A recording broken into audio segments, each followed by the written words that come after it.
bekerja meskipun masih honor.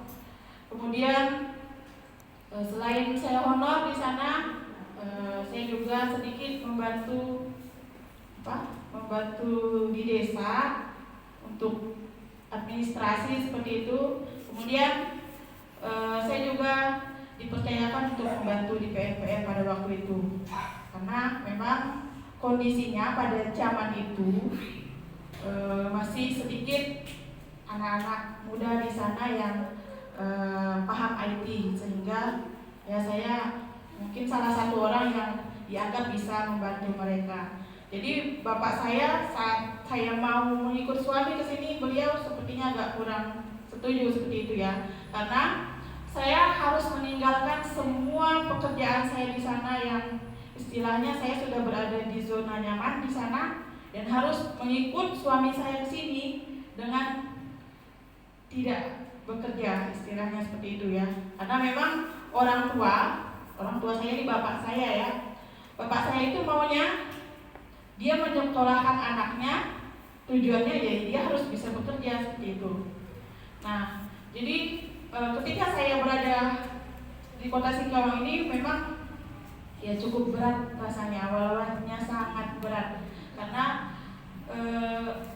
selama 1 tahun saya harus menganggur dan dengan mengharapkan penghasilan suami, maaf bukan saya merendahkan penghasilan suami saya ya, tapi memang kondisinya benar-benar hanya mengandalkan suami sendiri bekerja, sedangkan tuntutan kebutuhan hidup itu banyak. Nah, tapi saya tidak mau larut dalam kesedihan pada saat itu.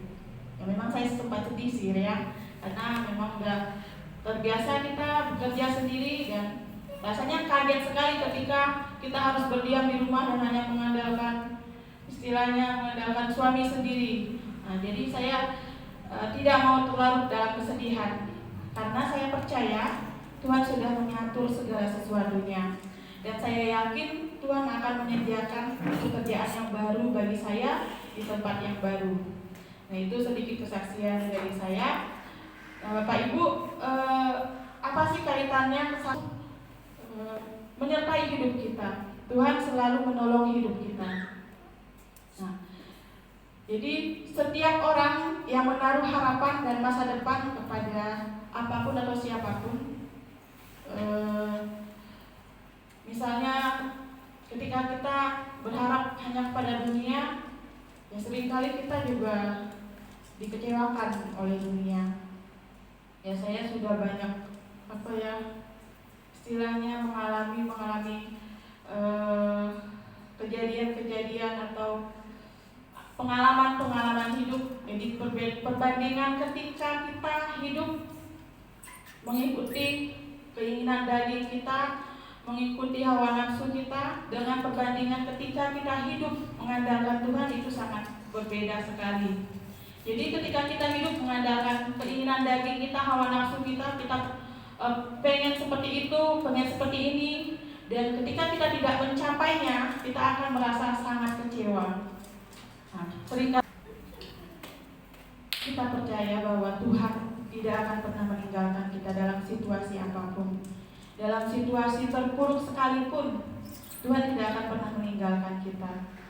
Ya seperti tertulis dalam kitab Yeremia, saya mau mengajak kita kembali jangan melihat orang dari keberhasilannya yang saat ini, ya. Tapi lihat, kita juga harus tahu proses seseorang untuk mencapai sesuatu yang hingga dia ada pada titik ini. Firman Tuhan yang barusan kita baca tadi di ayat di Yeremia pasal 29 ayat 11 ini, sebab aku ini mengetahui rancangan-rancangan apa yang ada padaku mengenai kamu, demikian firman Tuhan, yaitu rancangan damai sejahtera dan bukan rancangan kecelakaan. Nah, jadi kita harus mengetahui sebagai anak-anak Tuhan, kita harus tahu bahwa ketika kita hidup benar-benar mempercayakan kehidupan kita kepada Tuhan, kita harus yakin dan percaya bahwa segala sesuatu untuk kita itu sudah dirancang oleh Tuhan. Jadi kita tidak perlu khawatir nanti kita akan bagaimana kehidupan kita ke depan.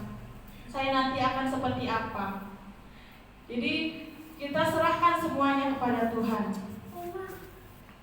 Ya, sedikit lagi kesaksian dari saya. Memang